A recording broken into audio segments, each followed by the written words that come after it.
My business partner is also my life partner, Stuart Lane. We launched the platform 10 years ago. We had so many negative comments, and then we made the Guinness World Record. We've come so far, we've learned so much, but it's that power of the internet. And because we were first to market, people all came to us. We had people from 84 different countries watching in real time. We were there with the technology, digital marketing, but I think we have been able to stay in the business because we're laser focused on a certain niche of content. It is the shows and it is the service behind that. What advice would you have for newer app founders, newer entrepreneurs? The entry point is so much easier because the technology is less expensive to experiment with.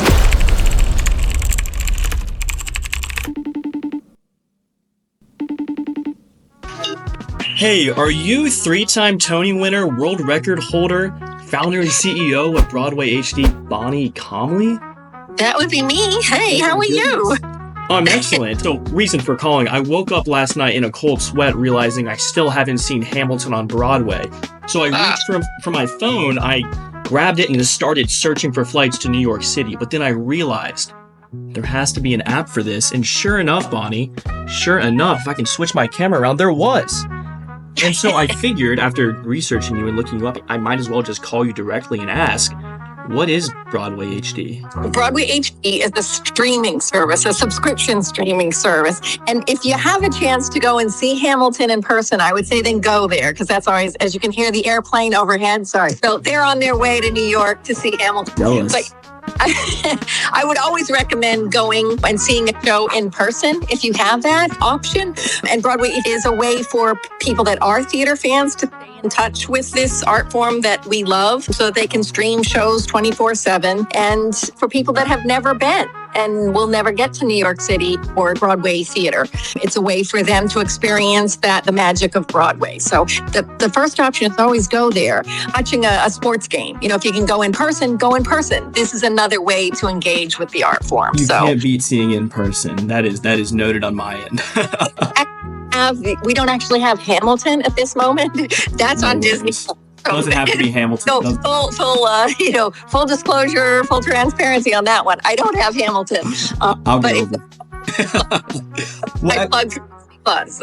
Excellent, Bonnie. So tell me about getting this started. So what the origin story behind it is, and then how long ago that was, and where it is today. My business partner is also my life partner, Stuart Lane. And the two of us, when we met, actually, because I was interviewing him for a show that he was doing for a TV show I was hosting and reporting on, and he was actually doing on Broadway. And, he was saying, why isn't there more cameras in the theater? And I said, I don't really know. So he was all about the live experience, and I was coming in with cameras to a theater and saying, this should go outside these walls. He actually has been in the business of theater much longer than me. And his first experience with capturing, because we call them pro shots or digital captures or filming live theater or digitizing or video. Right. A lot of words for it. Yeah, and now what we have is streaming at BroadwayHD. So there's been a lot of different technology upgrades since we first started, since people started going into a theater with cameras. And so the technology wasn't there for streaming, but Stuart's first experience with it was back in 1992 with the Will Rogers Follies at the Palace Theater.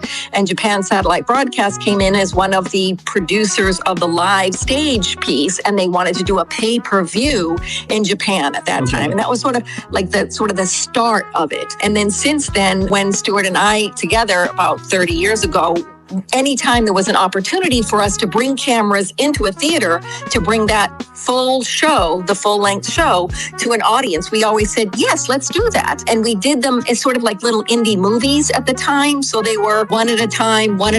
And we had done about 10 of them about 12 years ago. And always people loved it. They were like, why don't you do more of this? And I said, it's so hard. I'm not sure where the business is.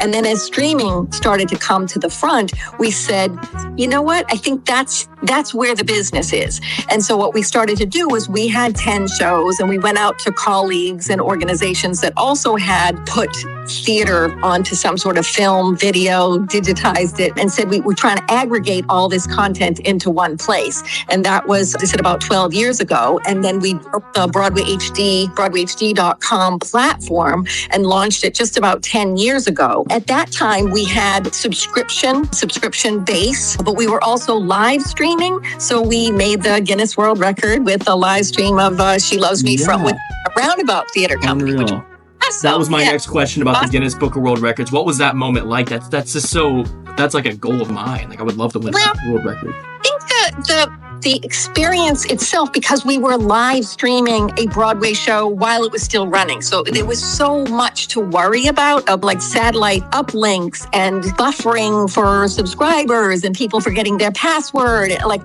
trucks not making, getting the parking spot we needed outside the theater and anything somebody's phone going off inside the theater, all the things that you worry about with any live stage production or any live TV production. And when we're doing a Broadway HD capture, you have to worry about both of those things, right? Yeah. There's players, there's the people going on. And there's a TV team that's working on this as well. And so I don't think it hit till later. And then when we actually got our certificate from the Guinness World Record, it was like, oh, look, there we are. So cool. So it was really awesome. But that was also eye-opening for us because we, as I said, we launched the platform 10 years ago. We did several, probably like 12 live streams, and then we made the Guinness World Record. But we found that our audience really didn't care that they had to have the show live at 8 o'clock when the curtain went up. Yeah. What they were looking for was access to this type of content. Right. They wanted shows and they wanted to see it like any, on-demand streaming. They wanted to see it when they wanted to see it. It didn't necessarily have to be at 8 p.m. And I think that was part of our learning in the past 10 years of, hey, people just, because 10 years ago when we launched, we weren't sure if people really wanted this. We had so many negative comments about why would anybody, want to watch this on their phone? Why would anybody go? Why would anybody want any of this when they can actually go to the theater? And all of that was things that we had to, have proof of concept that, So when we launched, we had people from around the world sign up because we are a global platform. And we knew we only advertised in the US and we only advertised in English. So it was one of those things that we said, wait a minute, I wasn't even talking to you. How do you know that I'm here? But it's that power of the internet, one, and because we were first to market with full-length shows on streaming and on-demand streaming, that people all came to us at first. And so that was amazing. And then when we did the live stream to actually see how many people tuned in from around the world to watch what we were doing. Because at that time, we were really trending on Facebook and all those things that 10 years ago were a big deal. And we had people from 84 different countries watching in real time. So again, we didn't market to them, so that word of mouth and how theater spreads and being first to market was huge 100%. With that sort of stuff. And that just sort of perpetuated for these past 10 years that we just keep going with it and getting more content. Because when we launched, we had about 100 titles of full-length stage plays and musicals. At that time, it was mostly plays that we acquired because Broadway HD isn't the one. We didn't come up with the idea to, hey, let's go into a show while it's running live with an audience in the theater and shoot it with multiple cameras. PBS and the BBC have been doing that for probably 60 years. So, so what we did was we put up this platform and we're aggregating all this similar content into one place. And that's, I think, really what the legacy of Broadway HD is going to be, is that for theater fans and audience members to be able to stream on-demand, full-length content is really what we're going to go down in history as being the first one to do that, I think. So I love what you were saying about launching a new product and just making optimizations as you go. And the users will tell you. They'll tell you what you need to improve your product. Absolutely love that. So you guys have grown a lot in the past, 10 years since you launched this platform. What exactly were the growth levers that were pulled in order to grow so much? Well, I think we were there with the technology. The streaming technology has changed. last 10 years. Digital marketing isn't what digital marketing was 10 years ago. How you market a Broadway show, how you market any sort of streaming service.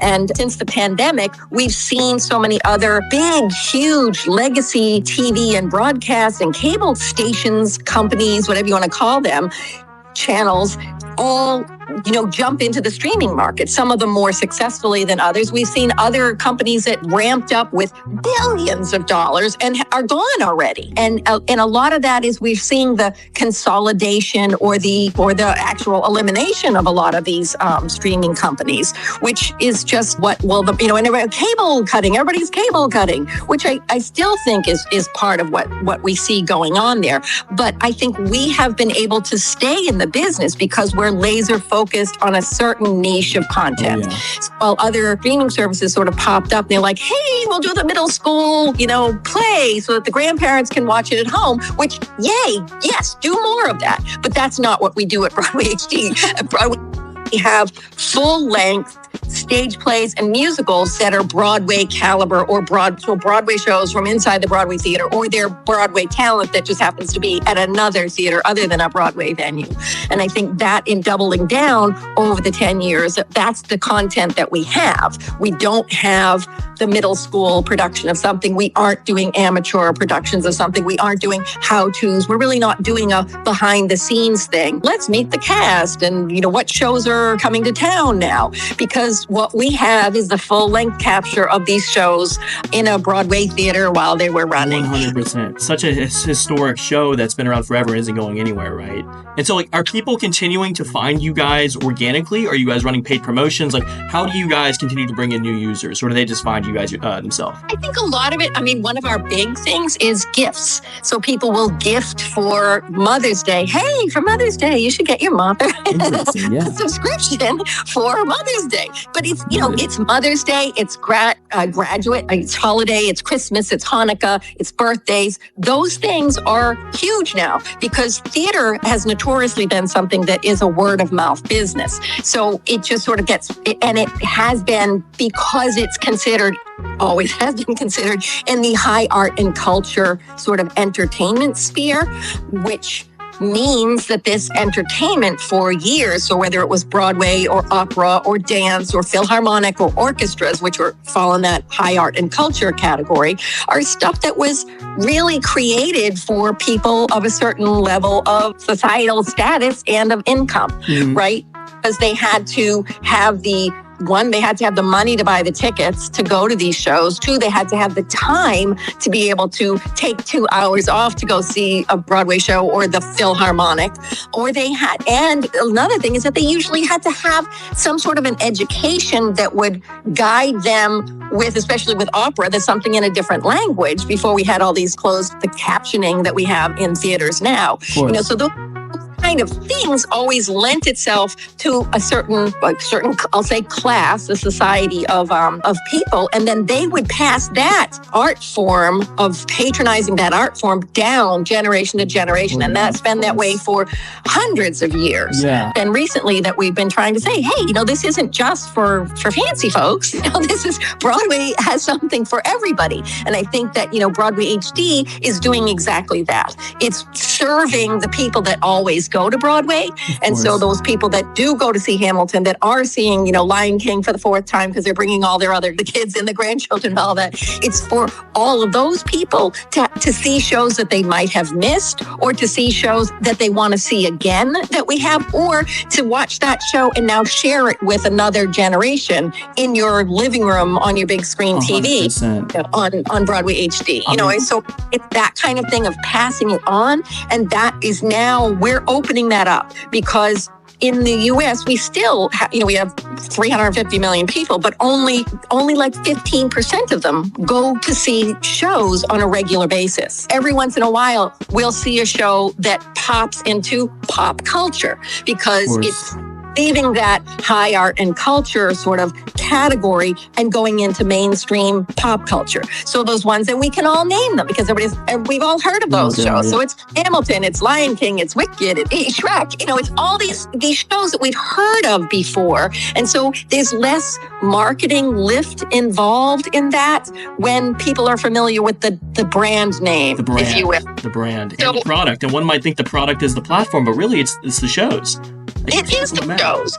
It is the shows, and it is the service behind that. So with Broadway HD, to point out the kind of level of quality again that we have. So there's 3 levels here that we have of things. It's the quality of the shows themselves, which is the thing that you're watching, and that's really the most important. So it's the shows, it's the stage plays that we're looking at. The second thing is the quality of the capture of it. It's the technicians and artists that we bring in for TV people to say, we're going to do the best show that we can do that's a TV show of this stage play that's going on. And then the third level is really the technology platform that you're streaming off of. So at Broadway HD now, as I mentioned, when we were building the platform 12 years ago, we couldn't get into the same places that the bigger streaming companies were, because they were, why don't you, when you come back later when you got a real company, So you're like, well, we're launching it. It's like, if anybody knows what slamming a phone is, but like a phone, right? Yeah. But people didn't want to work with us, from marketing to PR. Technology. And now we basically have the same technology partners that we're working with as the major streaming companies, because they're looking at us and saying, this is a 10-year-old business. This is a business that's already solid. Look at the numbers that these people have of streams and people that are interacting with this platform. So sort of like in the big league with that. And even the partners that we have who are licensing content to us are hugely, they're like the big guns, the big dogs, yeah.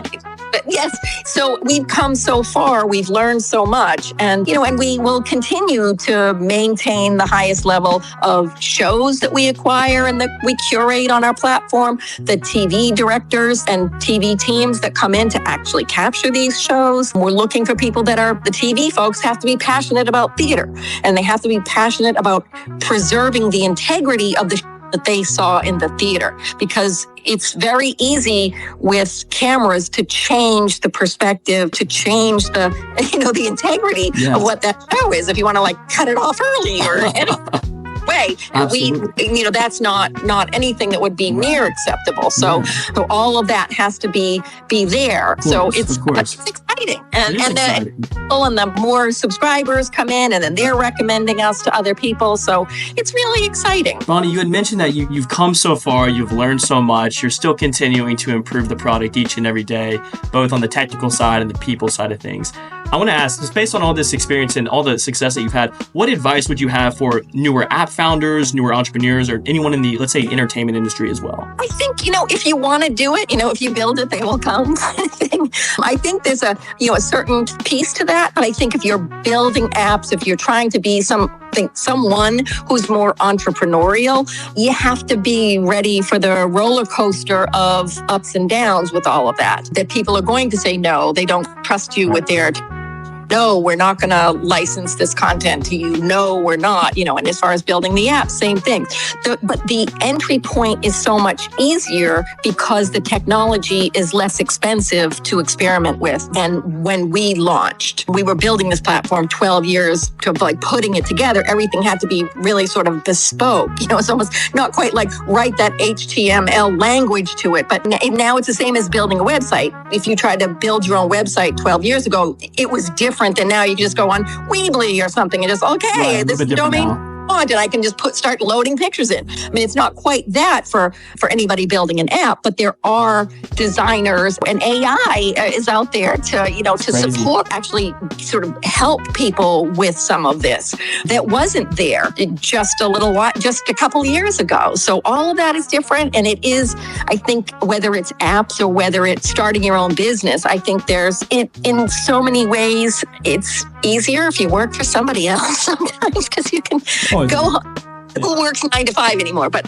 I was going to say work 9 to 5 and then you go home and don't think about it anymore. But I think that whatever that 9 to 5 thing is, that you work for somebody else and you don't have to worry about it. If you don't have the stomach to sort of take all the hits of all the disappointment, because it really is an absolute roller coaster of ride, doing a business. But I watched my parents do that. So I think some of that is personality and some of that is learned behavior. So my thing was I watched my parents launch a business, totally different kind of business, on the kitchen table. And they became very successful with it. But we watched them as they would lose accounts, as they would get other accounts. It was like, yay! And then we lost that one. Oh no, just that kind of, and it never ends till you sell it.